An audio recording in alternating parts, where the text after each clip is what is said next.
الرحمن بن عوف رضی اللہ تعالیٰ مالدار تاجر ہیں، مالدار مسلمان ہیں، اشرے میں بڑے گھرانے کے ہیں، نبی کریم صلی اللہ علیہ وسلم کے بہت زیادہ قریبی ہیں۔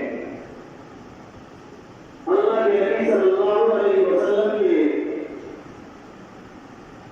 خدمت میں حاضر ہوئے، کپڑے پر تھوڑا زردی لگی ہوئی تھی۔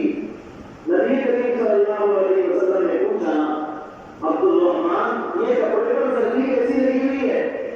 کہنے لگے اللہ کے رسول صلی اللہ